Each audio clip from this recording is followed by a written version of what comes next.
За өдрийн төргийн бизнес саунд подкастын сонсогчдод бас үзэгчдод бизнес эмнэлэг редактор даваад ирж байна. За өнөөдрийн зочноо танилцуулъя. Apex Capital үнэт цаасны компаниг үүсгэх захирал Ламдалгаар ирсэн байна. Өдрийн төргийн. Өдрийн төргий. За баярлалаа. Ламдалгаар захирал маань бас хэдэн сарын өмнө манай сэтгүүлийн нэг дугаар дээр орж ирсэн тий. За Apex Capital компани нь ерөөдөө сүүлийн хэдэн жил нэлийн өсрөнгөө өсөж байгаа юм үнэт цаасны компани бас нэлийн том үнэт цаасыг одоо бондуудыг зах зээлд гаргасан ийм компани байна. Тэгэхээр ерөөсөө тантай би ингээд нэг цаг үеийн асуудлаар яриагаа хэлчихье гэж бодож байна. Одоо ингээд хөрөнгөний зах зээлийн тоонуудыг харсан чинь нөгөө үнэт цаасны арилжааны итгэх маань ингээд жаахан буурсан байна л да. За энэ оны 9 сарын байдлаар бол 726 тэрбум гээд энэ өмнөх жилээс үл нэг бараг 20-30-аад байр буурсан байгаа тань. За тэгээд энэ бууралтын ер нь бас шалтгааныг та яг юу гэж харж байна? Дотор нь ажиллаж байгаа үний хувьд тий. Одоо ер нь хөрөнгөний зах зээлийн одоогийн байдал ямар байл гэж асуух гэдэг юм л да. За танай уншигч сонсогч нарт бүгдэнд нь өдрийн мэнд төргий. Тэгээд урьж оролцуулсанд баярлалаа. За мэдээж нөгөө хөрөнгөний зах зээлийн хувьд одоо арилжааны итгэх маань өөрөө одоо нөгөө нэг талаас нийлүүлэгч тал байгаа тий. Нөгөө талаас худалдаа авахч тал байгаа. За тэгэхээр яг энэ цаг хугацаан дээр харах юм бол нөгөө эргээд гарч байгаа бүтээгдэхүүнүүдийн тоод нэлээд хязгаарлалт одоо юу гэж юм бэ илбэг дэлбэг биш байна л да тий. За тэгэхээр өмнөх жилүүдийг аваад үзэх юм бол нөгөө банкнуудын IPO-ны цаг хугацаа явж байсан. За тэгэхээр тухайн одоо бүтээгдэхүүн гараад одоо нийлүүлэлт нэмэгдээд ирэнгүүт тухайн одоо бүтээгдэхүүнийг дагсан хөрөнгө оруулагч нар гадаад болон дотоод хөрөнгө оруулагч нар бүр нэлээд идэвхтэй орж ирж байна л да тий. За жишээлх юм бол банкуудын IPO-тэй жилүүдэд бол одоо хөрөнгө цэцэрлэгийн идэвх бол хамгийн өндөр байлаа тий. За тэгэхээр хамгийн энгийн жишээг аваад үзэхэд Хаан банк өнөөдөр 2 их нийтийн компани. За Хаан банкны хувьцаа зах зээл дээр орж ирэхэд бол Хаан банкны одоо хөрөнгө оруулагч нар одоо хадгаламж эзэмшигч нар тий хадгаламж эзэмшиж яхаар банкны хувьцааг авчаа гэдэг одоо дагаж орж ирэх ийм югаар бол хөрөнгө ингээд зах зээлийн идэвхүүл нэлээ ингээд нэмэгдэж өгсөн. За дараагийн нэг бас одоо юу нэг одоо CU гэлтэй. Тэгтэл CU 2021 онд IPO хийжсэн одоо нэг премиум Nexus шүү дээ тий. Тэгэхээр CU IPO хийж байхад бол одоо нөгөө хэрэглэгч нар нь одоо аюу асар ихээр дагаж орж ирчихлээ л да тий. За гэтэл яг энэ цаг хугацаанд дэр гэхээр нөгөө хувьцааны зах зээлийг аваад үзэх юм бол өнөөдөр нөгөө бондын зах зээл дээр хүүгийн түвшин аягүй өндөр байгаад байна л да. Одоо яг бодтоор зөвхөн бондч Монгол улсын одоо нөгөө санхүүжилтийн буюу одоо нөгөө мөнгөний үн маань аягүй өндөр байгаад байна. За бондыг дундаж одоо жилийн хүүгээр нь бодоод үзсэн бол нэг 19-с 20% хүүтэй. За тэгээд 18-с 24 сарын хугацаатай бүтээгдэхүүнийг та одоо амлалт өгчихсөн өөрөг хүлээчихсэн ийм одоо нөгөө яг цаг хугацаанд орчихын тодорхой юм бүтээгдэхүүнийг авах гээд байгаа гэдэг. За гэтэл хөрөнгө оруулагч нар заавал би жилийн 20%-ийг ингээд энэ чинь бондод авч болж байгаа юм бол одоо хувьцааны өгөөж маань одоо хэр байна гэдэг асуудлыг ингээд харангууд хувьцааны өгөөж маань одоо 20-с дээш гарахаа болоод ирэнгүүт нь бонд руу илүү төлөхөө байршуулаад ирж ин л та тий. За тэгэхээр эргээд нөгөө нэг одоо компани яагаад одоо 20-с дээш хувийн өгөөжтэй ажиллаж чадахгүй байна гэдэг асуудал. Тэр чинь ноу хав мэдлэг чадвартай ажилтан боловсон хүч, за зах зээлийн нөхцөл байдал, за нөгөө талаас аж ахуйн нэгж байгууллагуудад авж байгаа санхүүжилтийн үнийн дүн бөгөөд хугацаа одоо төлбөр мөнгөтэй одоо нөгөө хүүгийн түвшин гэдэг ингээд асар олон зүйлүүдээс хамаарч байна. За нөгөө талаасаа гэх юм бол технологийн дэвшлээ хэр сайн одоо компаниуд одоо шингээж чадж байгаа юм бэ гэдгээс одоо нөгөө бүтээмжийн асуудал хамаарал явчихна л да. За тэгэхээр тухайн байгууллага маань өөрөө өндөр бүтээмжтэй байжэд эцэд үлдэж байгаа одоо нэгж хувьцаан дээр ноогдчих ашиг маань одоо нэлээд өндөр болох ёстой. За тэгээд энэ одоо нэгж хувьцааны нэгж одоо ашиг маань бондод байршуулснаас илүү одоо өндөр хүтэй ч юм уу те одоо хангалттай бас өгөөж авах юм магадлал өндөрсөд ирэх тусмаа equity market руу буюу одоо хувьцааны маркет руу хөрөнгө оруулагч илүү төлхөө оролцсон. За тэгэхээр энийг ингээл аваад үзэл айгүй том болоод явчихсан л да. Одоо жишээлбэл бол хөрөнгө оруулагч нар нь хэн байгаа юм бэ гэдэг асуудал те. Тэгэхээр яг гоо суур асуудал бол үнэхээр хангалттай өгөөжтэй байж чадж гэнэ, хангалттай сайн компаниудын зах зээл дээр гарч иж чадж гэнэ гэдэг асуудал яригдана. За тэгэхээр энэ асуудал бол эхнээсээ ингээд нөгөө нэг алхам алхмаар урагшаа явж байгаа. Тэгэхээр яг Монголын хөрөнгөний зах зээлийг аваад үзэх юм бол өнөөдөр 35 дахь жил дээр ингээд явж байна. За тэгэхээр 35 жилийн хугацаанд бидэж эхлэлийнх нь ингээд хэдэн жилийг аваад үзэх юм бол энэ чинь өмч өвчлөлөөр явчихсан те нөөц синхроногоо ягаан талбараар явчихсан. За түүний дараа болохоор ингээд нэг IPO-ны энтергээл жоох ингээд нөгөө саармагччихсан үе орж ирсэн. За тэгээд сүүлийн нэг 5 жилийг аваад үзэх юм бол бондын маркета арай илүү ингээд нөгөө хөгжүүлээд явж байгаа одоо 20 оноос хойш те. Тэгэхээр бондын маркет маань хөгжөөд явах нь өөрөө одоо энэ зах зээл яг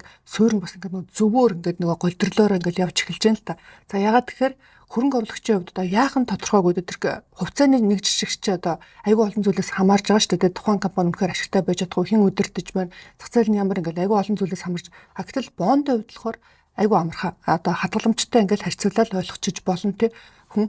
Тэгэхээр хадгаламжийг бодлоо Монгол улсын одоо баг иргэн болгоно гэх хэрэглээ сурчсан ийм бүтээгдэхүүн. За тэгэхээр хадгаламжтай харьцуулаад одоо хадгаламж өнөөдөр нэг 13% байвал бонд нэг 19-20 байна те. Тэгэхээр энэ нь одоо мэдээж дундалт байгаа өгөөч нэг эрсдлийн премиум шүү дээ. Нөгөө мэдээж банкнд байршуулах эрсдэл харьцангуй багтай. Гэтэл аж ахуй нэгж байгууллагуудад шууд одоо ингээд бонд хэлбэрээр та ингээд зээлээд өгчхөөр тэр байгууллагын одоо эрсдлийг ингээд жинлээл орж ирж байгаа гэсэн үг шүү дээ. Тэгэхээр бондын одоо нөгөө нөхцөл байдал маань өөрөө харьцангуй ингээд нөгөө том давлгаагаар ороод тэгэхээр хөрөнгө оруулагч нар зах зээл рүү орж эхэлж сурж байгаа.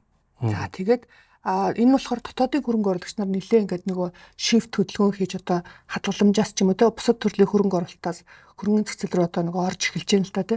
За тэгэхээр миний санаа нь бол за ер нь бол зах зээлийн голтрлороо л явж байна. Тэ одоо илүү мэдээж сайжраад ингээд алхамаар сайжирч байна. За гэтээ энэ дээр одоо нэн төрөнд ингээд ярих асуудал бол одоо тухайн байгууллагын ашигт ажиллагаа, за тэгээд бүтээмжийн асуудал, за тэгээд санхүүжилтийн өртгөхийн асуудал гэдэг асуудал бол нэлээд чухал ийм том point болчихсон байж байгаа. За тэгэхээр яг энэ юмнуудад давж чадахгүй л ерөөдөө бас одоо жишээлхэн бол нөгөө төрийн өмчийн хөвчлөл тий. За тэгээд томоохон ингээд нөгөө уулуурхай стратегийн ордуудыг хамгийн багадаа 10% хөрөнгө зэслэлээр байршуулах хэрэгтэй гэл олон зүйлүүд яригдчихэж байгаа. За тэгэхээр энэ дээр бол одоо нөгөө яг өнөөдрийн нөхцөл байдал дээр бол ингээд хөрөнгө оруулагч нар бэлэн байна уу гэхээр бэлдэх цаг хугацаанд л амьдрал явж байна да. Нөгөө нэг ашигт ажиллагаагээд хоёулаа хүнс энэ дээр би тодруулж асууя л гэж бодож байна. Танах гээ нэлээ бас хэдэн компани ингээд одоо үнэт цаасан дээр ажилласан, үнэт цаасын төсөл дээр ажилласан. Ер нь яг янз янзын тоонууд байдаг. Монголын компаниуд ихэнх нь ашиггүй ажилладаг, ихэнх нь бага маржин тентрэг янз янзын таамаг тоонууд явдаг те. Ер нь таны багцаагаар ер нь яг за үйлдвэрлэлийн салбарыг аваад үзье те. Яг ашигт ажиллагааны ямар хөө төвшөнд нэг тодорхой тоо хэлэх боломж байна. Яг нөгөө тоо хэлэх гэхээсээ илүү тэр нөгөө нэг өвөөжийн хувь асуудал та те. За тэгэхээр өгөөжийн хувь өнөөдөр яг 25-аас дээш төгрөгөөр 25-аас дээш гарч байгаа компани бол одоо нийт одоо үйл ажиллагаа явуулж байгаа компаниудын нэг 15 орчим хувь нь байх шиг байна. За тэгэхээр бус нь болохоор төгрөгөөр 25-аас доош орчод байгаа гэсэн. За тэгэхээр төгрөгөөр 25-аас доош орчхоор одоо нөгөө би нөгөө зөвхөн listed компаниудыг яриад байгаа шүү. Одоо нөгөө хөрөнгөний бирж дээр хувьцааны арилжаалагдж байгаа нээлттэй компаниудыг яриад байгаа гэсэн.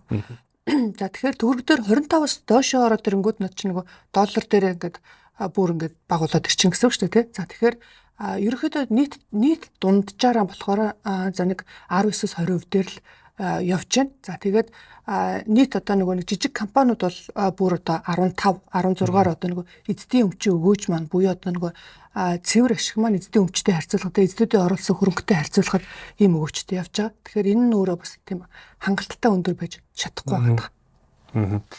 За би нэг зүйл бас сонирхмаар одоо ингээд говийн нөгөө нэг асуудал ингээд явж ийн тэгтэл ингээд эрэхтээ манай өргөний зах зээл дээр ийм нэг сонир үзэгдэл байд ингээд яг тэр хувьцаат компани өөрөө ямар нэгэн асуудалтай байгаад хувьцааных нь үнэ ингээд хөдлөхгүй ингээд зүгээр яваад идэхтэй одоо үгдий олон улсын жишгээр бол ингээд ямар нэг нэр хүндийн асуудал гарвал тэгэл хувьцаанд дагаал унцдаг нэг тийм байдаг. Маа тэр ерөөс ийм байдгүй. Энийг бид нар яг юу гэж ойлгох хэвчтэй. Тэгэхээр энэ нөгөө нэг хувьцааг хэн эзэмшиж байна гэдгээс айгүй хамаарат байна л та тий. Одоо жишээлбэл Монголын бас нэг яг энэчнээс шууд ингээл харж хахад төвлөрөл нь хэтэрхий өндөр. За тэгэхээр чи нөгөө жижиг хувьцаа эзэмшигч за магадгүй жишээлбэл 5-аас 10% та ингээд жижиглэнгийн буюу ингээд хөрөнгө оруулагч нар байлаа гэхэд тухайн хөрөнгө оруулагч нар хөдөлсөн ч нийт одоо масстаа нөлөөлж чадахгүй байгаа асуудал байна л да. Тэгэхээр хэтэрхий одоо нөгөө асуудал нь бол төвлөрөл нь өндөр байгаад байгаатай л хамааралтай байна л да. Одоо том хувьцаа эзэмшнээр угаасаа компани дийлэн хувийг эзэмшчихээр за тэр чинь одоо нөгөө зах зээл дээр юу болж байгаа нь баг үл хамааралтайгаар буюу зах зээл дээр нөлөөлөл орохгүй хөдөлгөөн орохгүй даа. Хувьцааны нэг бэлэгдлэл юм болчих гээд шүү дээ харагтай.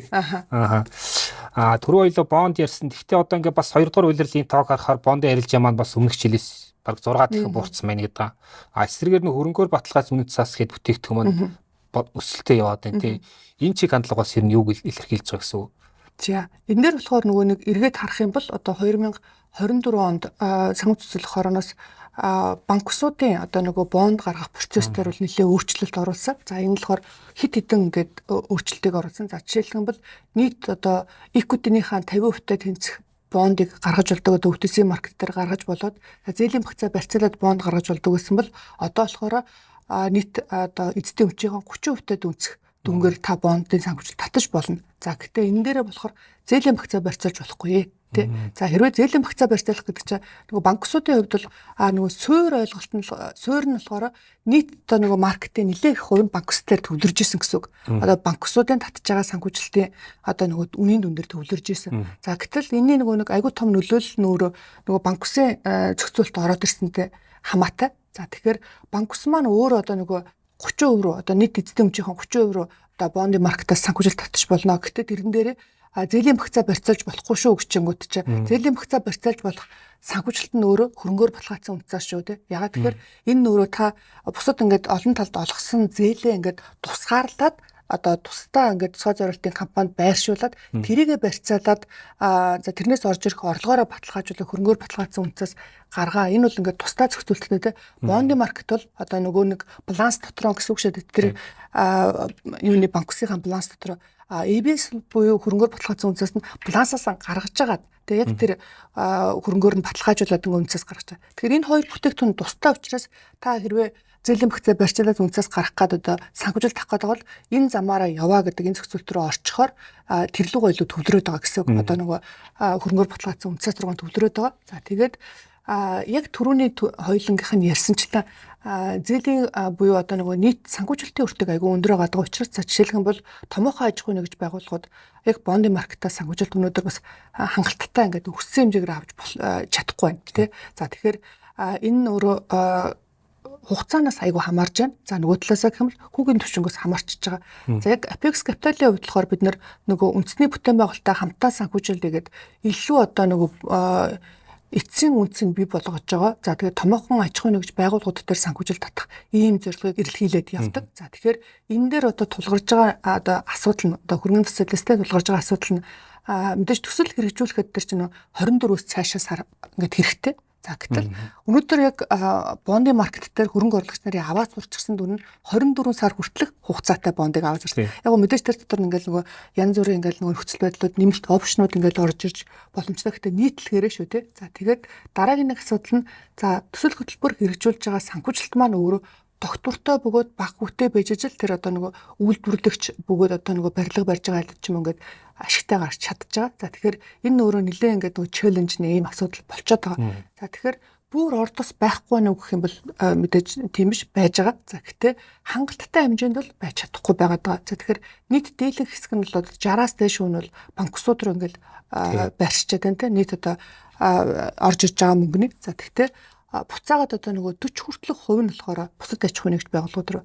За гэтэл уг нь бол энэ чинь нөгөө аюул олон ингээд хөрөнгө оруулагч нарын хөрөнгийг төвлөрүүлээд явчихж байгаа учраас нөгөө харилцан ашигтай буюу одоо нийгэмдээ ч гэсэн бас ээлтэй байхаар тий. Тэгэхээр энэ дээр бол одоо нөгөө OTC маркетийн ч гэсэн тэгж яадаг л та одоо тийм бодлого баримталдаг тий. За тэгэхээр энэ дээр бол одоо аж ахуйн нэгж байгууллагуудыг бол одоо магадгүй танахаа ингээд үзээ явж байгаа аж ахуйн нэгж байгууллагуудыг бол бас welcome хиймээр байгаа тий. Ягаад тэгэхээр банкны хадгаламжтай харьцуулахад бол бас нэлээд хэд хэдэн давуу талтай одоо нэг банкнаас зээл авахтай. За челленжны асуудал байгаа юу байгаа. Одоо хугацаа бага байна, хүн өндөр байна ч юм уу тий. За гэхдээ эргээд нөгөө талтай олгож байгаа бас давуу талтай. За үнийн дүнгийн хэмжээ бол одоо бас харьцангуй өндөр. Одоо нэг байгууллагад олгож байгаа үнийн дүн маань бас одоо хангалттай бас өндөр байж чадах уус энэ зах зээл нь дааж чадж байгаа. За дараагийн нэг асуудал нь болохоор барьцаа хөрөнгөн дээр бас бид нэр одоо яг нэг зах зээлээр бас нэлээд уян хатан байж чадж байгаа. За тэгэхээр аж ахуйн нэгж байгууллагуудын хувьд болохоор тэр нөгөө барьцаа хөрөнгөний асуудал айгүй чухал те. За төслөө үнэхээр хэрэгжүүлэх гэж захиалагч нь байгаад байгаа бол одоо жишээлбэл манай дээр ийм жишээ гардаг одоо ханган нийлүүлэлт ингээд хийх нь тодорхой. За тэгээ гэрээн ингээд орлого нь орж ирэх нь тодорхой. За гэтээ энэ талтаа нөгөө үйл ажиллагааныхаа онцлогоос хамааруулаад хангалттай тийм нөгөө том үйл хөдлөлттэй ч юм уу эсвэл одоо тогтмол юм хөрөнгөтэй биш. За тэгэхээр барьцаа хөрөнгөн дээр бид нэр гэрээний орлогыг барьцаалцдаг. За яг энэ дээр бид нэр хүннүү эрийг одоо жишээ авч болж байна те. За хүннүү эр бол одоо оюутлахад ингээд нөгөө тогтмол нислэг үлдэж одоо тэр чинь орлогын тогтмол байдаг. За тэгэхээр нислэгээ үйлдэл явуучих юм бол орлого нь тодорхой. За гэтэл хүн нэрийн ассет нь болохоор нөгөө онгоцсон байхгүй. А тэгтэл онгоцоо ингээл нөгөө бүх газар ингээл яач чадахгүй шүү дээ. А тэгэхээр бидний хувьд болохоор нэг солиушн нь болохоор тэр чинь орж ирэх гэж байгаа орлогыг нь одоо барьцаалаад за тэрэн дээр нь болохоор ирээдүйд хийгдэх нислэгүүдийг нь барьцааж гэсэн үг шүү дээ. Тэрнээс орж ирэх орлогыг нь барьцаалаад за тэгээд тэрэн дээр нь бол хангалттай одоо нөгөө санхүүжилтийг одоо бизнесээ дэлгэхэд бас хангалттай хүрхүүд санхүүжилтийг ингэж босгож өгөөд хамтран ажиллаад ингэж явдаг. За тэгэхээр яг энэ мэтчлэн за мэдээж танаа одоо нөгөө подкастыг аягүй олон ингэж бизнес эрхлэгчнэр үздэг байх те. Тэгэхээр энэ дээр бол одоо яг зах зээлийн хувьд бол бид нэр одоо 20-оос доош те бүр ингээл 14 15 руу орсон ингээл мөрөөдлийн ингээл хүү өгч чадахгүй байна. За тэгээд бүр одоо мөрөөдлийн одоо 5 6 жил 10 жилийн ингээд санхүүжилтийг одоо олгож чадахгүй байна. За гэхдээ бол нөгөө талаас нь бол одоо таны одоо бизнесийн цаг хугацаатай уялдах хурдыг бол бид нэр олгож амлаж өгч чадж байгаа. За бизнес дээр бол хурд одоо мэдээж асар их чухал байна те. Тэгэхээр яг одоо бондын санхүүжилт бол хурдаараа бол нэлээд ингээд давуу талыг олгодог. За уян хатан нөхцөл байдлыг бас олгож чадчихна. За тэгэхээр уян хатан нөхцөл байдал бол одоо магадгүй одоо таны одоо орж иж байгаа орлогын мөчлөгтөө уялдуулаад иргэн төлөлтийг ингээд уялдуулж өгдөг. За тэгээ бас барьцаа хөрөнгөн дээр бас бид нар нэлээд ингээд нөгөө танд ямар боломж байна те нэгэнтээ одоо та бизнес хийгээд энэчнээс санхүүжилт аваад бизнес хийж байгаа бол ирээдүйд орлого бий болохгүй одоо үнд зүйл бий болохгүй явж штэ те. Тэгээд тэр маань өөрөө юу юм бэ? Ингээд тэр нэг хангалттай байж чадах уу гэдэг дээр төвлөрж байна. За тэгээд нөгөө талаас нь бол үнийн дүн дээр бас одоо давуу талыг олгож өгч чадчих. Түрүүний таны ярьсан нөгөө одоо ирээдүйн орлогыг барьцаал гэдэг чинь одоо нөгөө факторингийн системийг нь яваад байна гэж мөнгөстэй тий. За яг факторингийн гэхээр биш энэ болохоор факторинг гэхээр дахиад нэг тусдаа бүтээгдэхүүн яг санаа нь бол адилхан тий. Гэхдээ нөгөө зохицуулагдж байгаа хууль эрх зүйн болохоор өөр болчихно гэсэн. За факторингийн асуудал болохоор угаасаа бусдаас авах гэж байгаа ингээд нөгөө нэг үр төлбөрөө бусдад шилжүүлээд ингээд зарж байгаа буюу тэр болохоор илүү банк болон банксууд дээр одоо авах авалгаа ингээд шилжүүлээд зарж байгаа тэр үйлчлэгээ бусд руу ингээд шууд зээлээ ингээд шилжүүлчихэж байгаа. За энэ болохоор нөгөө аж ахуй нэгж байгуулах маань одоо нөгөө ирээдүйд ингээд орж ирэх гэрээний орлого нь тодорхой болохоор тэр орлогыг нь барьцаалаад олон нийтээс тэр компани дээрээ санхүүжилтийг авч өгöd байгаа гэсэн. Тэгэхээр үн цасны хуулиар зохицуулагдаад одоо бонд хэлбэрээр явчихж байгаа гэсэн. Тэгэхээр ер нь санаа нь бараг л төстэй тий. Одоо жишээлх юм бол хөрөнгөөр баталгаажсан үн цас адилхан жоохон ингээд нэг хидэд ингээд жоохон ялгаатай. Гэхдээ санаа нь бол угаасаа орж ирэх гэж байгаа механизмууд өөр болохоос тий. Энэ дээр би нэг зүйл асуумаар гана. Одоо Монголын томоохон нэгжүүд ер нь яг голдуу ямар төрлөөр одоо санхүүжиж байна. Одоо нэг бизнес чинь тодорхой төвшөнд түрээд ингээд үйлдвэрлэлээ тэлэх ингээд нэг юм зах зээлээ томруулах шаардлага зайлшгүй үүсэн шүү дээ. Тэн дээр одоо хөрөнгө оруулалт хэрэгцээ үүснэ. За нэг хэсэг нь бол ингээд яг хуу одоо Европын сэргийн бус хөгжлийн банк одоо бусад Ази хөгжлийн банк ч гэдэм янз янзын шугамар ингээд санхүүжилт авч болоодох шиг байна те. Тодорхой шалгууранд дагаад зарим банкуудтай хамтарч ажиллаж байна. Ер нь бол тэгтээ яг ийм төрлийн санхүүжилт одоо хөрөнгөний зах зээл мал гол үүрэг гүйцэтгэх ёстой шүү дээ. Одоо ер нь цаашдаа том аж ахуй нэгжүүдийн санхүүжилтийн дүр зураг за хоёул ойрын 2 жилд гээд аваад зүйл яг ямар байхаар ер нь харагдаж байна тань тийм нэг ажилт байна уу? За яг энэ дээр хоцолсон л гэж хэлээд байгаа. За яагаад тэгэхээр нөгөө том аж ахуй нэгж байгууллагуудыг хэрэгцээтэй үнийн дүн санхүүжилтийн хэмжээ маань өөр одоо нөгөө бас угаасаа нөгөө харьцажсэн тэр чинь ингээд үйл ажиллагаа явуулаад харьцажсэн банктай за нөгөө талаас яг юм бол private equity хэлбэрээр ингээд олон улсаас одоо бас нэлээд ингээд томоохон дүнгуудыг санхүүжилтийн татж чадчихэв. За тэгэхээр дараагийн бас нэг одоо power нэмээд хүч нэмээд те одоо нөгөө хувилбар нь хөрөнгөний дотоодын хөрөнгөний зах зээл болчиход байгаа. За тэгэхээр энийг ингээд нөгөө нэгэн төрлийн санхүүжилтаас илүүтэйгээр хосолсон байдлаар ингэж хөрвөж орж ирж байгаа. За тэгэхээр яг сүүлийн 2 жил дээр бол яг тэр ажиглагдсан. Одоо жишээлбэл бол одоо та нэг бизнес эрхэлдэг байлаа гэхэд одоо банкнаас зөвхөн дотоодын банкнаас санхүүжилт авдаг гэсэн бол за би банкнаас санхүүжилт авж байгаа хэлбэр дээрээ нэмэх нь хөрөнгөний зах зээлийн бондыг оруулж байна. За тэгээд хаалттай бондыг оруулчих, нээлттэй бондыг оруулчих. За дараагийн үйлбэр нь юу вэ гэдэг одоо ингээд хослуудаа тавьж байгаа гэсэн. Тэгэхээр эх 2 жилд ч гэсэн энэ бол ингээд бүр илүү гүнзгийрэх бах. За тэгэхээр аж ахуй нэгж байгууллагууд болохоор одоо дотоодын хөрөнгөний зах зээл дээр бол ингээд нөгөө нийт 100% одоо нөгөө их үсээрээ ингээд бүрэн шилжүүлэхээс илүүтэйгээр тодорхой хэмжээгийн шилжүүлжүүл орж ирж байна. За тэгээд зарим мэдээж бизнесийн хувьд бол одоо нөгөө бизнесийн онцлогоос хамааруулаад 100% хөрөнгөний зах зээл эсвэл 100 одоо банкнаас ч юм уу. Гэхдээ 100 банкнаас одоо аж ахуй нэгж байгууллагууд нэлээд багасж байгаа шүү.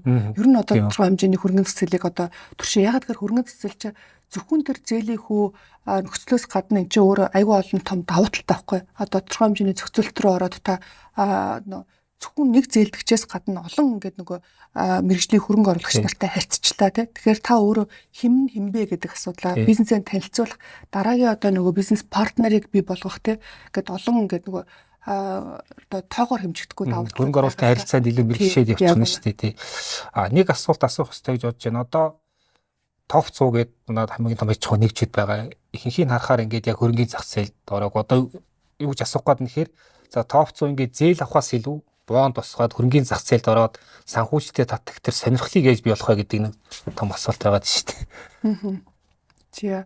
Яг энийг хөшөөрөх гээд сүүлд санхүүжилт хорооноос нэг алхам хэрэгжүүлсэн. Тэр нь болохоор хэрвээ топ 100 аж ахуй нэгж байгууллага одоо 5 хүртэлх тэр бумаар бонды маркет дээр санхүүжилт гаргаж байгаа бол барьцаа хөрөнгөгүйгээр одоо нөгөө 14 хоногийн дотор шийдвэрлээд гаргая гэдэг ийм асуудал гаргаж ирсэн. За тэгэхээр энэ дээр бол мэдээж нөгөө зарим нэгнийх нь бол сонирхол байх шиг байна те. За тэгээ зарим аж ахуй нэгж байгууллагууд за 5 тэрбумыг аваад ингэж явж байхаа тэр чинь мэдээж нөгөө нэг тодорхой хэмжээний ингээд бэлтгэл ажилтай. За тэгээд араас нь ингээд нөгөө эн чинь нөгөө зохицуулттай маркет учраас тэр бонд зах зээл дээр байх хугацаанд тайлагнах хэрэгтэй те. Одоо эргээд ингээд нөгөө эргэх холбоотой байх хэрэгтэй гэдэг.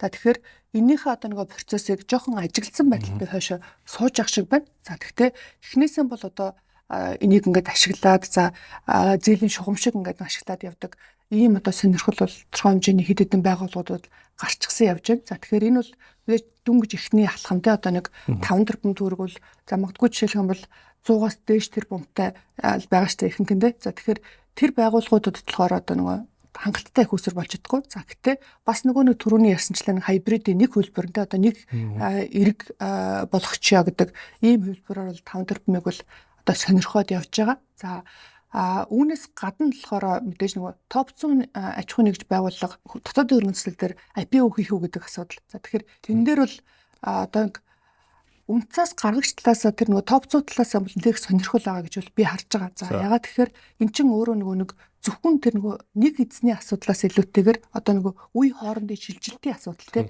дараагийн хөрөнгө оруулагчийг одоо нөгөө нэг оруулж ирээд тэрнтэй яг мэргэжлийн одоо менежерийг ажилуулад одоо эзний байр суурь руу очих гэдэг асуудал айгу чухал байгаа. Нэг хүн тойрж бизнес хийхээ болцгоё тий. Тэгэхээр энэний тулд бол одоо нөгөө паблик компани руу ингээд явъя гэдэг ийм бодлого бол одоо ихэнх компаниуд бол одоо нөгөө тулаад ирчихсэн байгаа. За гэхдээ одоо яг миний ингээд уулзж байгаа байгууллагууд болохоор ихэвчлэн хөрөнгөний зах зээлийн худалдаа авагч талаас хэрэг байгаа юм бэ, өргөцөл талаас хэрэг байгаа юм бэ гэдэг асуудлуудыг бол тавьж байгаа. За тэгэхээр мэдээж тодон зах зээл одоо нөгөө худалдаа авагч нараа бэлтгэх гээд те одоо өнөөдрийн хоёулынх нь ярьж байгаа ч гэсэн магадгүй өнөөдөр энэ подкастыг сонсоод те за хөрөнгө зах зээл рүү ингээд хөрөнгө оруулалт хийгээд эхэлье гэдэг энэ одоо нөгөө бэлтгэл үе шатандаа одоо юу гэж ингээд бэлтгэл биш одоо явж байгаа ингээд процессд өсөлтийн ингээд шатандаа явж байна. За үүнээс гадна нөгөө гадны хөрөнгө оруулагч нар гэдэг асуудал нэлээд чухлаар тавигдана. За тэгэхээр гадны хөрөнгө оруулагч нар дээр одоо гол асуудал маань мэдээж нөгөө клирингийн төв буюу одоо нөгөө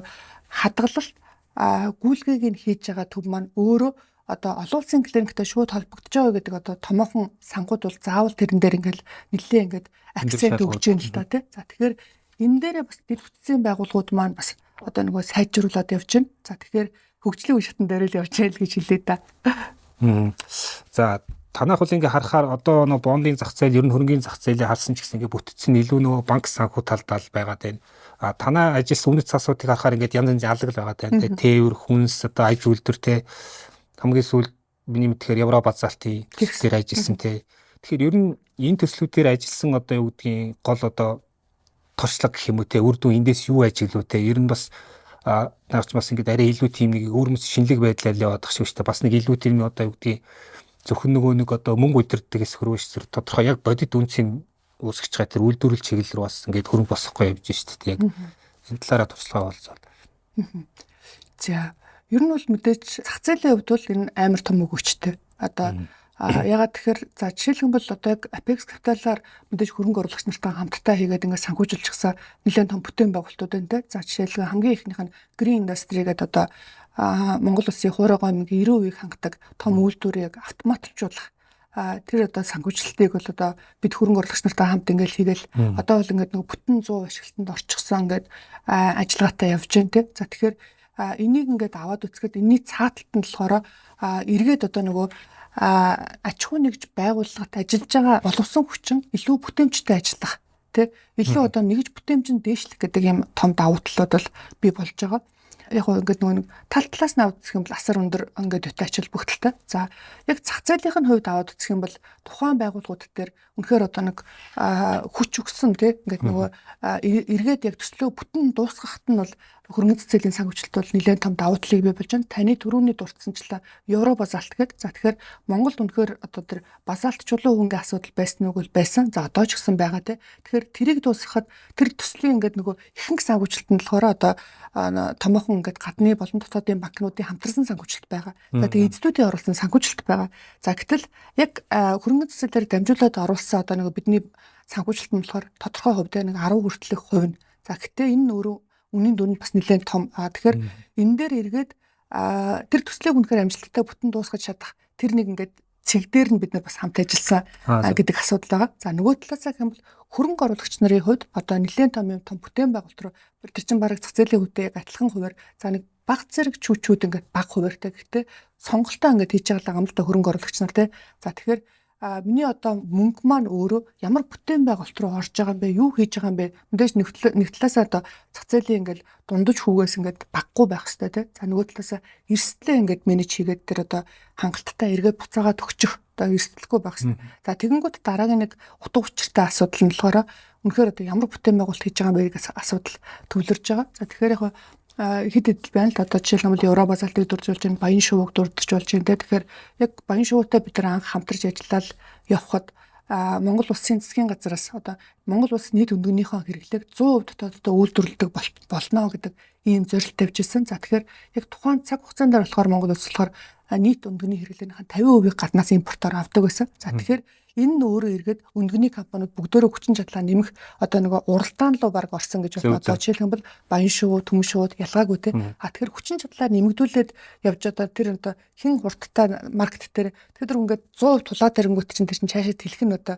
зогсон шүү дээ те. Үйлдвэрлэл бүтэн нэг татвартай явуулах хэрэгтэй болчихно. Тэгэхээр яг энэ нь өөрөө нэг 4-5 жилийн гэп болчихж байгаа. Тэгэхээр 4-5 жилийн гэп төр хэн одоо нэг үйлдвэрлэлээ бүтэн хэлж чадах вэ гэдэг асуудал. Тэгэхээр энэ дээр бол одоо хамгийн сайн хэлсэн нь мэдээж баян шувуугийн үйлдвэр нөгөө талаасаа төмөн шувуутай үйлдвэртэй. За тэгэхээр энэ зөвхөн бондын санхүүжилтээр бас санхүүжилсэн үг л үгүй.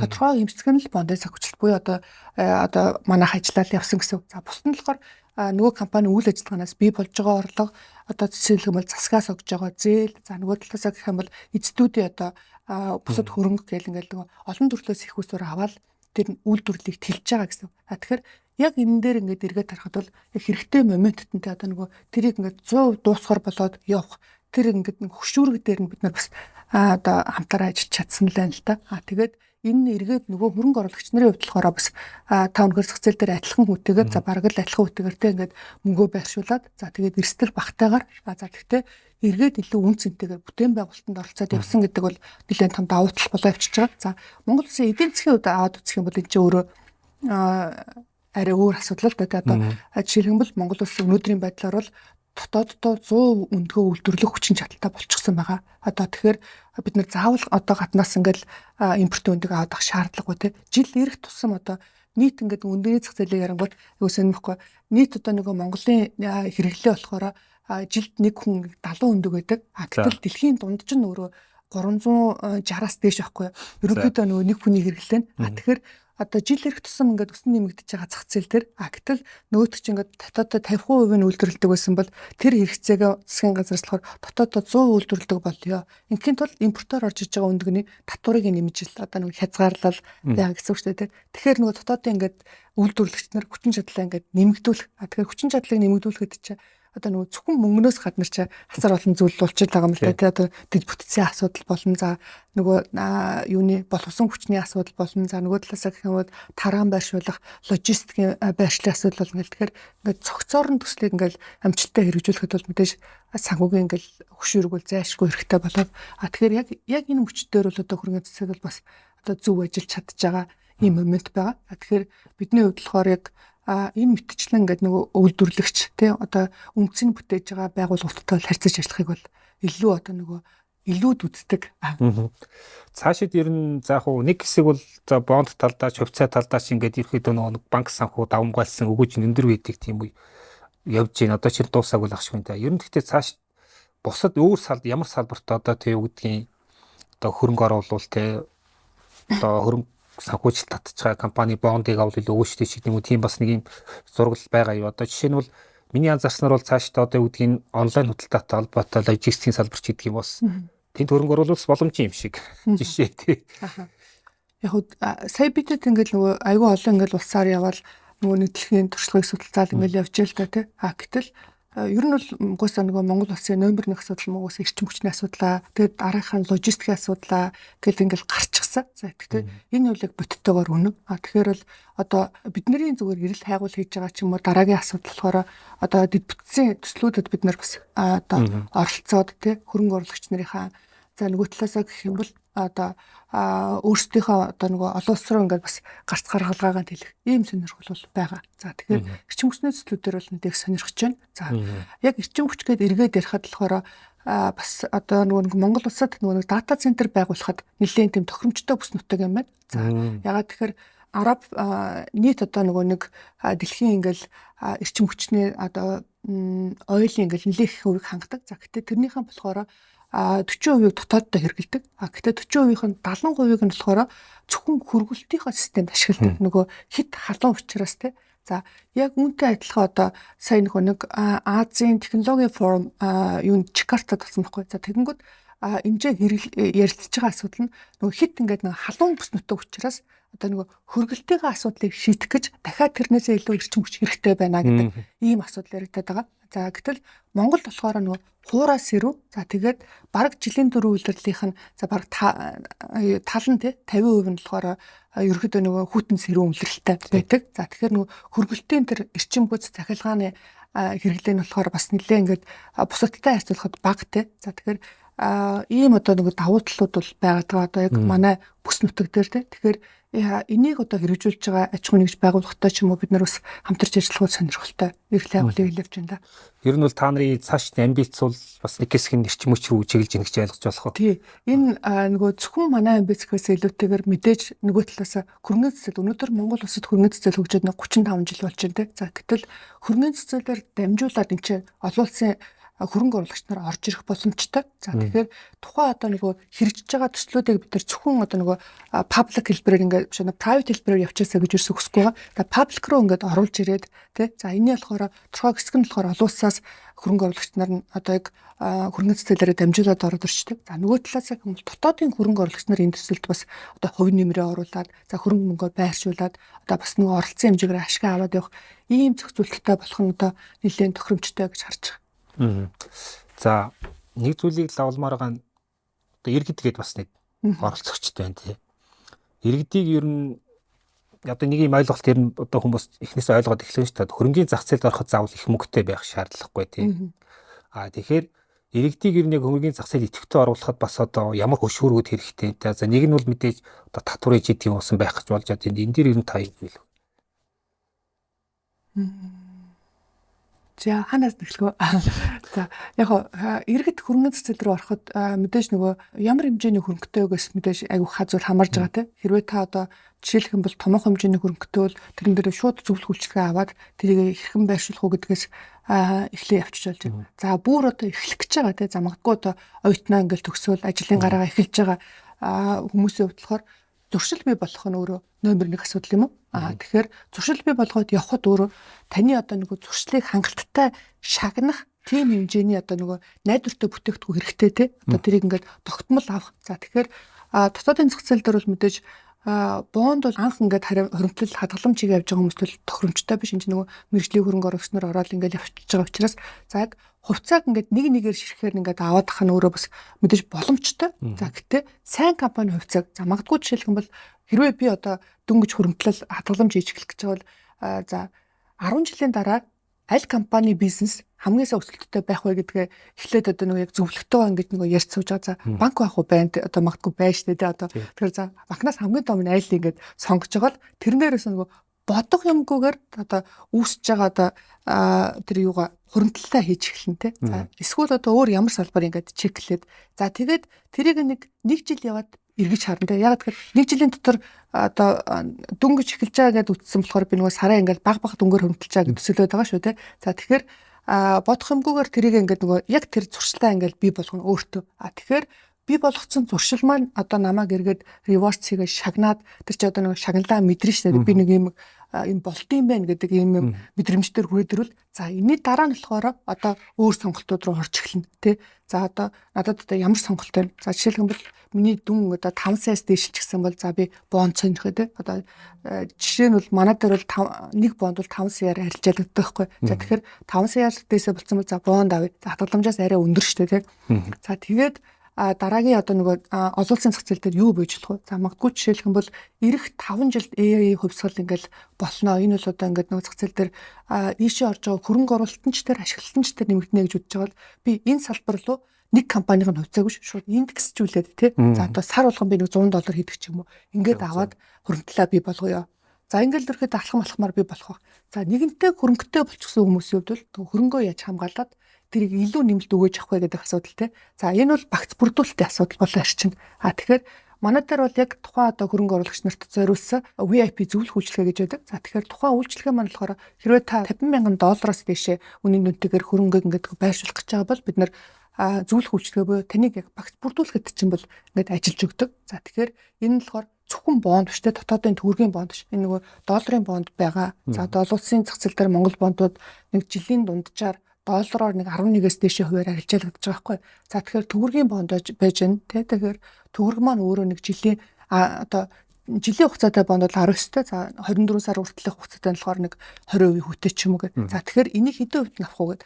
Дотоодын зах зээл дээр одоо юу байж болох уу гэдэг асуудал тухайн хөрөнгө оруулагчийн өөрийнх нь одоо нөгөө амьдралын хэм маяг онцлог одоо хөрөнгөөсөө хэдэн хэмжээний өгөөж хүсэж байгаа гэдгээс хамаарна гэсэн. За тэгээд гадны зах зээл бол зайлшгүй орж ирнэ. За тэгэхээр гадны зах зээлийг оруулж ирснээрээ давуу тал нь болохоор юу байна гэхээр таны хөрөнгөний оруулалтын багцад дэлхийн хөгжлийг ингээд авчираад тэрчнээс өгөөж авах энэ боломжийг суулгаад өгчөж байгаа тий. Одоо жишээлбэл яг бодтойгоор өнөөдөр яг хамгийн ингээд дэлхий дээр хэн нэвтрүүлж чадчих байгаа юм тий. За жишээлбэл одоо OpenAI гэж бодъё л да. OpenAI том одоо хувьцаа эзэмшигч чинь Microsoft өнөөдөр чөлөөтэй хувьцааг арилжаалагж штэ. За тэгэхээр одоо намайг унтчих ч гэсэн тэр одоо нөгөө хувьсалтай ингээд зэрэгцээ хөт нийлүүлж байгаа компаниудтай хөрөнгө оруулалт хийгээд тэрийг багцтай шингээгээд өгөх ийм боломж байгаа гэсэн үг байхгүй. Тэгэхээр яг аль мөчлөгдөр байгаагаас уялдуулаад одоо хөрөнгө оруулалт хийх степ ингээд өөрчлөгдөөл явчихна. За. Танай компани сүүлийн жилүүд нэлээд өндөр өсөлттэй байгаа. Татан төвлөрөөс хөрөнгөний өсөлт ч гэсэн гайг байгаа. Ер нь нэг үнэт цасны компаниудаас юу гэдэг тэр өрсөлдөх чадвар гэдгийг л тодруулж асуух гэдэг л та нарын баримтлсан стратеги тактик юу вэ те? Ер нь яг юугаараа ялгараад ийм одоо өсөлтөд хүрэх гэдгийг л авлах гэдэг. За ер нь бол нийт зах зээлээр нэлээд ингээд өсөж байгаа. Тэгэхээр яг хөө мэдээж одоо жишээлбэл яг бодтой датаг аваад үзэх юм бол 52 үндэсний компани байгаа гэж байгаа. За гэхдээ яг Apex-ийн хэмжээнд үйл ажиллагаа явуулж байгаа нэг 3-4 үндэсний компани байгаа. За тэгэхээр энийг одоо юугаар авч үзэх юм бэ гэвэл мэдээж бидний хийж байгаа ажил маань өөрөө хүний одоо нөгөө шууд потенциалаас хамаарат явцдаг. За тэгээд эргээд одоо нөгөө нэг хэр хэмжээний одоо нөгөө хөрөнгө оруулагчийн бааз суурьтай юм бэ гэдгээс ингээ хамаараа явцдаг гэсэн. Тэгэхээр би эргээд харахад бол одоо багийн асуудал айгуу чухал байна л гэж хэлмээр байна. Тэгэхээр өнөөдөр яг бид нэг 30 хүнтэйгээр үйл ажиллагаа явуулаад одоо ингээд яг бүтэн ингээд нөгөө full house investment banking service буюу ингээд хөрөнгө оруулалтын банкны бүх төрлийн үйлчилгээг үзүүлдэг. За жишээлбэл хөрөнгө татан төвлөрүүлэх, буцаагаад арилжаанд орох тий. За энэ нь болохоор дотоодын 3 бирж, олон улсын 130-аад бирж, за тэгээд хөрөнгө оруулалтын зөвлөхийн үйлчилгээ гэдэг ингээд нөгөө бүх төрлийн үйлчилгээг ингээд оруулаа явчихаа гэсэн. Манай бизнесийн хувьд болохоор нэгт бол мэдээж нөгөө хүний нөөцийн асуудал. Тэгэхээр хүний нөөц маань өөрөө хэр доктортойгоор хэр сайн мэдээлэл дээр ажиллаж байгаа юм байдаг асуудал. За тэгэхээр хүн байгаад тэр нөгөө хангалттай сайн мэдээлэл одоо нөгөө найдвартай их сорсоос мэдээлэл авч чадахгүй бол энэ өөрөө хөгжиж чадахгүй те ямар ч нэгэн төслүүдээр ажиллаж чадахгүй. За тэгэхээр бидний хувьд болохоор одоо ажиллаж байгаа мэрэгчлэтнүүд одоо яг олон улсын стандартаар мэдээллүүдийг нь авч Монголын мэдээллүүдийг олон улсын стандартаар нь одоо Bloomberg Terminal-т ч юм олон улсын ингээд нөгөө сүлжээнд нийлүүлэх энэ болцоог нь бол нэлээд ихсэн хангаж байна. Тэгэхээр энэ л бол нэлээд ингээд нөгөө ачаал бүгд хөрөнгө зарцуулж байгаа гэсэн. За мэдээж дараагийн нэг асуудал маань бид нэр санхүүгийн салбар дээр үйл ажиллагаа хийж байгаа учраас компани өөрийнх нь санхүү мөнгө хэрвээ гэдэг асуудал. За тэгэхээр яг Apex Capital-ийн хувьд болохоор бас нэг том давуу талтай нь одоо манай том хувьцаа эзэмшин Tesla корпорац. За тэгэхээр Tesla корпорац болон одоо жижиг хувьцаа эзэмшин би өөрөө тэгэхээр бидний зорилго маань болохоор одоо нөгөө хийж хуримтлагдсан ашгаа гаргаад компани жижигрүүлэхээс илүүтэйгээр хуримтлагдчихж байгаа ашиг хийж байгаа бүтээж байгаа зүйлийг компанид үлдээгээд илүү ингээд нөгөө хол ингээд явъя гэдэг ийм зорилготойгоор тэгэхээр бол санхүү мөнгийг одоо нөгөө жил ирэх тусам л ингээд нэмэгдүүлэл явж байгаа. Тэгэхээр энэ хоёр зүйл маань бас нэлээд том давуу талыг өгч байгаа. За нэг зүйл бас сонирхмоор байгаа нь одоо компаниуд иргэдийн ингээд одоо хүчний төвшинг нь харахаар санхүү талынх нь бол илүү нөгөө нэг юм бонд гаргаад нөгөө санхүүгээ илүү нэм зэгцтэй удирдаад яваад ах шиг байл л тээ. За одоо бусад хэлж байгаа бизнесүүдийн хувьд ер нь бас ингээд хөрөнгөний зах зээлээс зөвхөн одоо банкнаас зээл авахгүйгээр те бусад одоо хөрөнгөний зах зээлийн боломжуудыг ашиглахын тулд мэдээж тодорхой үнэт цаасны компанитай хамтарч ажиллах хэрэг багт те. Яг тэр тал дээр та бас тэр компаниуд одоо юу гэдгийг хөрөнгөний зах зээлээс хөрөнгө босхийг гэсэн бодолтой байгаа хүмүүс ер нь юу зөвлөх вэ те. Яг одоо санхүү тал дээр нь гэдэг юм одоо нэг зарчим юмнууд ярил. За зарим нэг байгууллагууд дээр ингээд ажиглагдчихж байгаа зүйл болохоор одоо хамгийн энгийн одоо жишээлбэл нэгтлэнга гэрээт нэгтлэнгаар авчихсан тий хуульчаа гэрээт хуульчаар авчихсан. За тэгээд нөгөө нэг санхүү бүртгэл нь ойлгомжгүй. За тэгэнгүүтээ мэдээж эзэдүүдийн гаргаж байгаа ашиг маань өөрөө хөрөнгөлөгцөө ашигаас л гарын шиг ногдлох шиг хэлбэрээр ингээл гаргаад хөрөнгөлөгцөө ашиг жижигрүүлэнтэй. Тэгэхээр мэдээж нөгөө эзэн ингээд нөгөө өөр давхар бизнесүүд юм хийгээд хөрөнгөлөгцөө ашигаа гаргаад аваад бизнес нь ингээд шашаа томордгоо ч юм нэг ингээд булан дээр очиад цогдоод байдаг. Тэгэхээр энэ гурван асуудлыг зэгцэлжүүл ер нь дундаас тийшээ гараад ирэх юм шиг байгаа. За тэгэхээр сайн нэгтлэнтэй болооч би үл тэ тэгж хэлнэ. Ягаад тэгэхээр нэгтлэн гэдэг асуудал маань өөрөө танд одоо нэг захирал шийдвэр гаргахад ирээдүйн шийдвэр гаргахад би хаашаа яваад байгаа юм бэ? Надад өнөөдөр ямар хөрөнгөтэй бэ? Ямар төлбөр мөнгөтэй юм бэ? Тэ надад ямар потенциал байгаа юм бэ гэдэг дээр ингээ хариу өгөөд тантай хамт ингээ шийдвэр гаргахад чинь туслаад байгаа учраас гэрээт нэгтлэн гэдэг бол юусоо байж болохгүй. Өнөөр хол явъя гэж байгаа би үл байж болохгүй гэж хараад байгаа. За тэгээд дараа нь болохоор хуульчийн асуудал тий. За тэгэхээр өнөөр бас хол явъя гэж бодож байгаа бол одоо нөгөө томчуудтай бизнес хийж байгаа гэсэн үг шүү дээ тий. Одоо нөгөө та ханган нийлүүлээд юм уу эсвэл худалдаа авалт хийгээд тэгэхээр энэ дээр за гэрээт хуульчаар гэхээр бас нэлээд жоохон проблемтэй. Эргээд тэрэндээ ингээл тойрогдоол ингээл асуудал нь шийдэгдэхгүй ингээд яваад байд юм байна гэж ажигласан. Тэгэхээр тэр бол жоохон дэмий одоо нөгөө болж игэл бас нөгөө хуульчтай байгаа. Гэрээт хуульчтай бол бүр хуулийн компанитай гэрээ хийгээд ч юм уу явах нь одоо хуулийн асуудлаа зэгцлэх нь айгүй чухал байна гэж харж байгаа. Ягаад тэгэхээр альч хуу нэгж байгууллага маань өөрөө дандаа л хүнтэй ямар нэгэн аймаа хийж юм болох юм бол гэрээгээр зохицуулагдаад явж байгаа шүү дээ. Тэгэл наад заханал захирлын гаргасан тушаа шийдвэр маань өөрөө бичгээр ингээл хуулийн дагуу ингээл явах хэрэгтэй. Тэгэхээр хуулийн асуудал бол айгүй чухлаа гэж харж байгаа. За тэгээд дараа нь болохоор үнэхээр бизнесээ ингээд нөгөө хол явъя гэж зорж байгаа бол айгүй тийм төвлөрөл сайтгаар нөгөө ашгаа хөрөмтлүүлээд тэрийг ингээд нөгөө зөв зарцуулаад явах нь нөгөө ашгаа гаргаад жижигрүүлээд байхаас илүүтэйгээр эсрэг талтай байвал зүгээр юм шиг байгаа.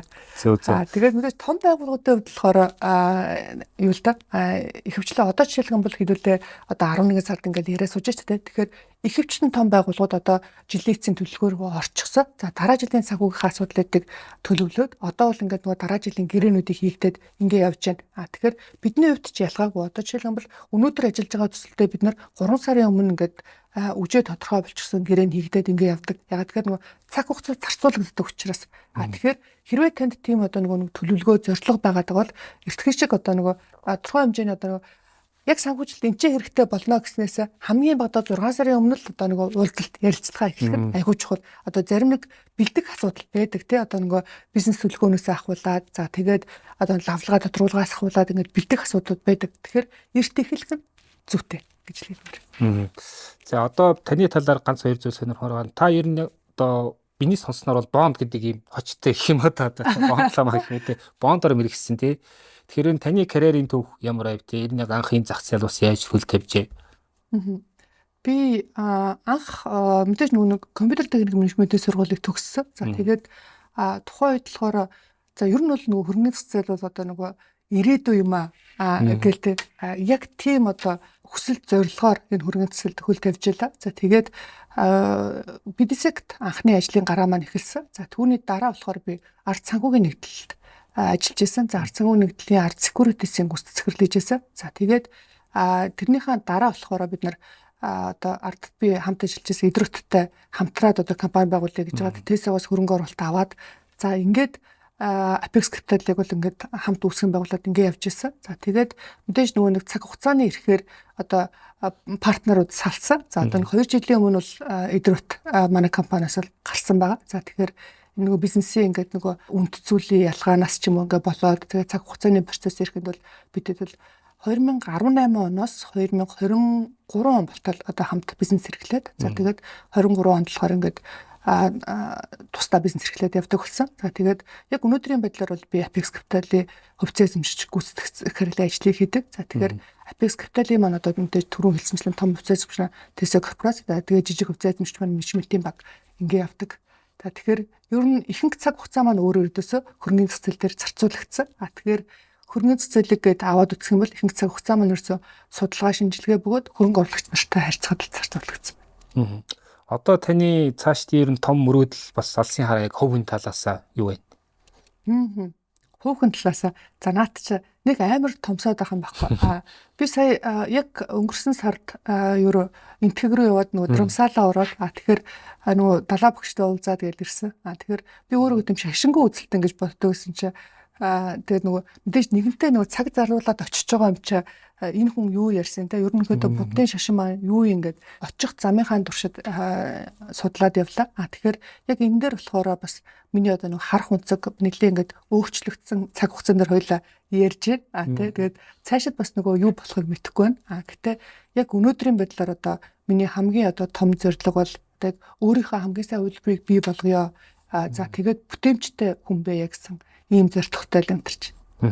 Бүтээмж гэснээс одоо ер нь манай Монголын эдийн засаг нийгмийн суурь асуудал бас энэ болчиход байна л да тий. Гэхдээ хоёул яг улс орон гэхээс илүү бас таны хувь хүний төвшөнд авч үзэхэд та ер нь яг өөрийн бүтээмжийг одоо сайжруулдаг, хэмждэг одоо тий ер нь ингэж ажлуудыг бүтээмжтэй шинжилж тэртээ нэг шалгуурч гэх юм уу тий яг тэр талаар бас сонирхол бол ер нь та бас нэг юм бүр навд болчихгүй ер нь яаж яваад байна гэдэг. За таа чи айгуу гэдэг.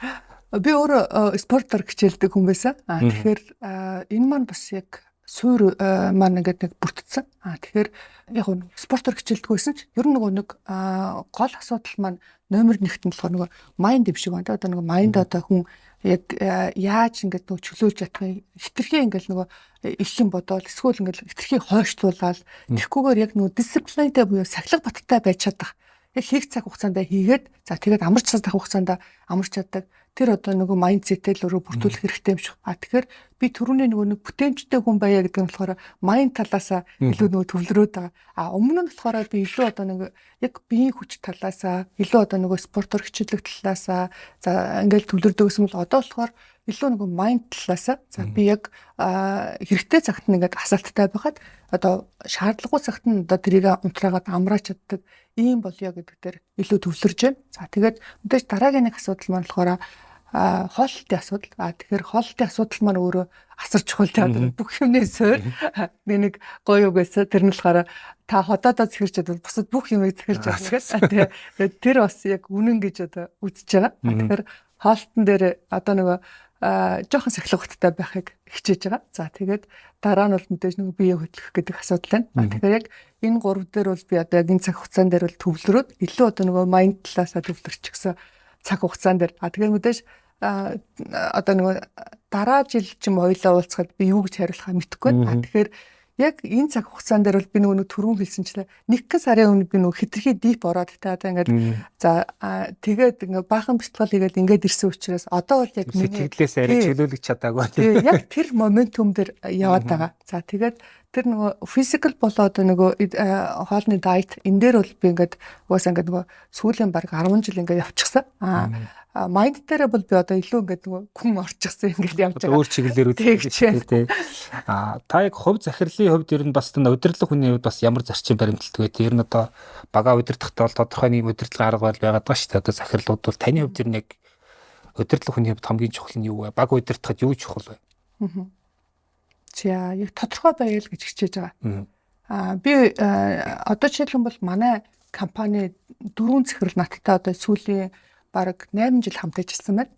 Тэгэхээр нөгөө 8 жил хамт ажиллаад ингээд явчихаар одоо нөгөө хэдүүлээ хаашаа яваад байгаа гэдэг нэлээ сайн ярилцаад нөгөө талаас яг юу болохгүй байна те мэдээж ингээд нөгөө асуудалтай зүйл зөндөө байгаа. За зарим нэг зүйл дээр би бас өөрөө ингээд нөгөө айх сүрдэх за эсвэл одоо нөгөө би хитрхи ингээд хурдан явчих гад байх те тэгэхээр тодорхой зүйлийг л илүү ингээд нөгөө асуудлаа бөгөөд одоо амжилт бүтээлээ бусад юм ер нь бид нар юу хийх гээд байгаа юм бэ гэдгээ нэлээ нээлттэй ярилцгал ийм л арга барилыг баримталж байгаа. За ягаад тэгэхээр энэ өөрөө нөгөө би ингээд дөнгөж жуниор хүмүүстэй ажиллаж исэн бол ингээд нөгөө заавартаад явах гэдэг баг. Одоо болохоор яг миний одоо хамт ажиллаж байгаа захирлууд маань өөрөө 8 жил надтай ингээд хамт ажиллачаар одоо хэдүүлээ нөгөө ганцхан хүний экспириенсээс илүүтэйгээр нөгөө хүмүүстэй юу гэж хийж байгаа тэр чинь ингээд илүү одоо нөгөө яг хийж байгаа ажил дээр про болсон байгаа даа учраас нөгөө мастермайндаа ингээд хамт ажиллуулад за би нэг ийм хараад байна. Та нар юу гэж үзэж байна өөрсдийнхөө бодлого туршлагаас гэдэг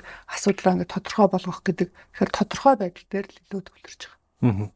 За тэгэхээр сүүлийн асуулт маань за хөрөнгөний зах зээлийн мэрэгчлэлтэн гэдэг үүднээс ер нь бас одоо нэг ажиллаж үзэх юмсан гэдэг тийм төсөл за би нэг ийм төсөл дээр л ажиллаж байна энэ насны бүтэх гэдэг нь ч тийм үү. Тийм ямар төсөл байна?